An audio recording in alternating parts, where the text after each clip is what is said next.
Here's our final project.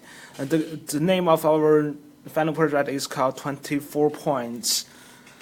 So first there will be four numbers generated by the MSP430 program and then transmit through I2C and displayed on the 7th segment. Our goal is adding some math operations like adding, dividing, subtracting, and multiplying to make the final result equals to 24. And the correct and wrong pattern will be displayed on the 7th segment.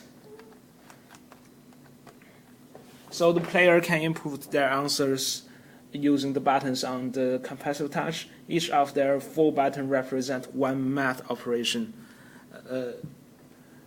There is one restriction to solve the problem. After the player has input 3 operations, the program will access the answer according to the 4 numbers and return whether the answer is correct or not. And then the player can push the central button on the capacitive touch so that the game will proceed to next round. And then let me show you how the capacitive touch and how the capacitive touch booster pack works and how MSP430 can measure the capacitance of the sensor. First, the sensor and GPIO. The sensor and GPIO will on MSP430 will combine to make a pin oscillator.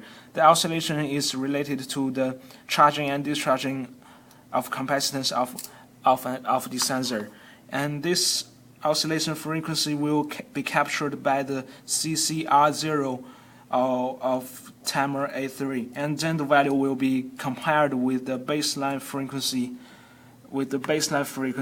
which is handled by the ACLK, by the timer A3's ACLK source. The difference, and then the difference value of CTR2 and the TAOCC will be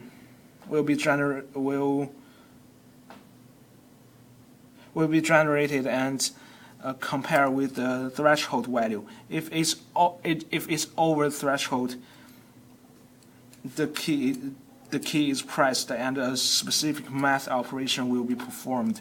And then we use I2C to transmit our question number and shows the correct and wrong button.